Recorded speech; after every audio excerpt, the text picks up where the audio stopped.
Hi everybody, I'm back with another video update, and I promise it won't be the 20-minute variety like we had last time. A few less items to cover this go around. But the first thing that I'd like to point out is that today, St. Patrick's Day, March 17th, we've got a group of internal assessors that are working right now down at the Sela Inn to interview and assess 7 very well qualified candidates for the position of Community Outreach Coordinator down in Tahuya.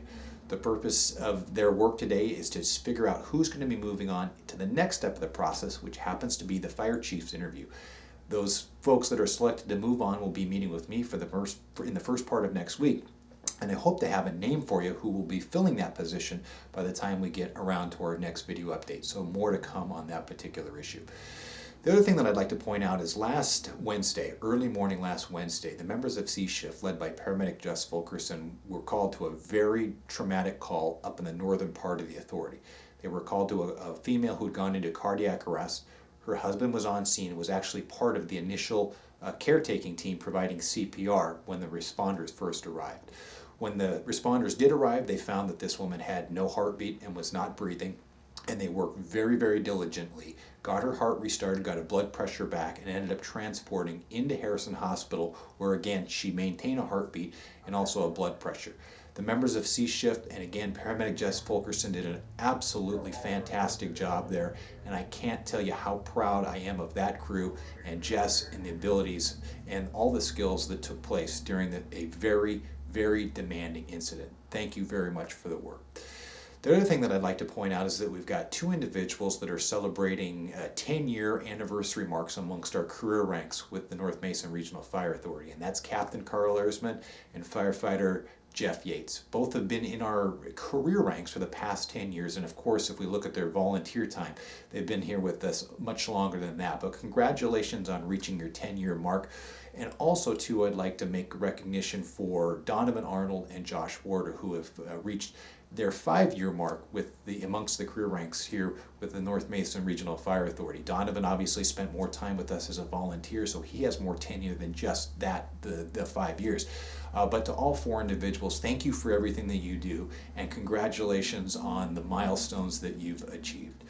The other thing that I'd like to talk about is the fact that in your email and also on the bulletin board, we are posting a testing announcement and an assessment announcement for the position of firefighter EMT here at the North Mason Regional Fire Authority.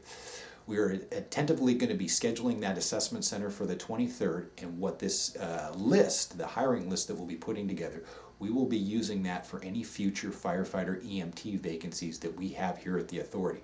We are only opening up this assessment process to current members that are within the authority. We are not going to the outside.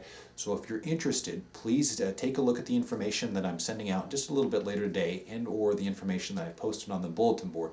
There's instructions on how to be part of that process. And of course, if you have any questions, contact either Katie or myself, and we'll get everything answered. The other thing that's pretty exciting is that at last Tuesday's meeting, the Board of Commissioners, it's been some time as we've kind of gone back and forth, but they approved a contract for the Station 27 kitchen remodel, and that's the Collins Lake Fire Station. Of course, that has been in the works for some time as we've gone back and forth, but just yesterday we inked a contract to get that project underway. Work is already happening on that particular project. Of course, it's kind of behind the scenes work, but there are permits that are being drawn up from Mason County, and also the cabinetry, which is actually built off site, that is getting built as we speak. And as soon as that is complete, the actual demolition and the actual remodel work up at Station 27 will take place. As we get closer to that, we're going to be working on kind of a plan for what are we going to do with storage of stuff that's currently in the kitchen, and of course cooking for the folks that are having to use that facility up there. But we'll have a plan in place well before the actual remodel process takes place. So more to come on that. The other issue, I think I talked about this at the last video update, that we're actually going to be working on here towards the end of the March, is the issue of mental health transports. And one of the things that we're having happen is as we get out there on scene, we're having folks that are having mental health issues, but not necessarily emergency medical issues.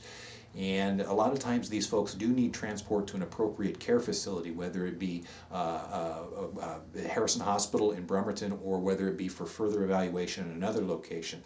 But one of the things that's kind of come into question that we're trying to get some clarity on is that who does a medical or a transport for folks that are suffering from maybe a mental health issue, but not necessarily an emergency medical condition.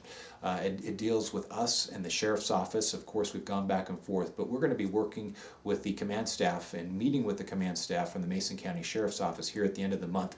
We have put out a guidance memo that should fill the gap until we get to this meeting as far as what we should do out there in the field when we encounter folks that need help, that are undergoing a mental health situation that needs transport. But we will have a lot more guidance once we meet with the Sheriff's Office, so more to come on that as well. The other thing that I'd like to point out is that coming up, we've got a couple of academy graduations coming up. We've actually got 3 coming up, and I'm hoping that people can save the date because we want to get as good a turnout as possible for these graduations. And the first graduation that we have coming up is going to be April 10th, and that's going to be at 7 o'clock, and that's going to be at the Shelton High School. And that's for the Mason County Volunteer Recruit Academy graduation. We've got Maddie Lewis, Dalton Crabtree, we've got Danny Willie, James Nichols, and Angel Velasquez that will be graduating from that academy. I will be going down there. We can definitely make carpool arrangements, but if you can make it on the 10th, we'd love to have you. In addition to the graduation on the 10th, we've also got a graduation for our folks that are attending the North Bend Academy and also the Bates Fire Academy in Tacoma. And those graduations are the exact same day. And I think I talked about this on our last video update. But both those graduations on the 21st of April. Now the North Bend graduation is going to be at 1 o'clock. The Tacoma for graduation for the Bates Academy is going to be at 7 o'clock, and we're definitely going to have some carpooling arrangements there. But again, for all 3 of these graduations, we want to get as good a turnout as possible, and if you can join me at those celebrations and congratulating our people on a tremendous accomplishment and getting through those academies, please do and mark those on your calendars. So more to come on that. I'll be hitting that throughout another couple of video updates to make sure that people are getting the word. So more to come. The other thing that I'd like to talk about is at the last video update we talked about the incident management system. And here in all of Mason County, we've been working through a committee process, the Mason County Fire Chiefs Association, on determining what we're going to use countywide for an incident management system. I was hoping that system would get approval. We've gone with the ITAC system. I was hoping that the system would get approval at the Mason County Fire Chiefs Association's last meeting here just last week, but it has not as of yet. It looks like it might take another meeting or 2. Now, with that in mind, that's not going to hold up our training process, and I've actually instructed Chief Cooper to begin putting together the outline for a training curriculum to make sure that every responder within the North Mason Regional Fire Authority receives command and control training through the ITAC system. We'll be putting on a schedule of dates and locations, so keep an eye out for that, and that will be happening here very shortly. But again, a little bit of a holdup at the Fire Chiefs Association. Nothing that we can't get through. It's just a little bit of a delay, but that's not going to delay our moving forward with the training component here within the authority. So again, more to come on that. And then the last thing that I have, I talked about this at the last video update as well, is the RMS CAD system. That's the Computer Aided Dispatch and Records Management System that is housed down at Dispatch. We've got a very antiquated older system that we've been using for some time, and we had a proposal on the table for purchasing a new system. Carl Lersman ended up going out to Wisconsin and seeing how this worked for fire departments and kind of being an assessor for the system, and came back with some fantastic feedback. It really takes us into the 21st century as far as dispatching. Now with that, we ended up taking it to the commissioners meeting, the MACECOM board meeting last Tuesday, and it was approved. The purchase was approved, and it's a significant purchase, but it was approved at the last meeting. So with that, the purchase is in process, and the next step is to actually putting that program in at dispatch, and then beginning the training process, both for dispatchers and for field users like ourselves. So more to come on that as well. Couple other things going on at the authority, but those are the big things for now, and I promised that it wouldn't be a 20-minute variety. And as I look at my little cheat sheet under the camera here, the last thing that I see on here is that Katie and Angie rock. Now, I did not put that on my list, and that is not my handwriting, but you know what? They do rock, so I wanted to keep that there.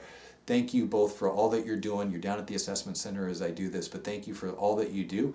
And I will see you at the next video update. Hope you have a great St. Patrick's Day for the rest of the day today, for those of you that are celebrating. And we'll see you for the next video update. Take care.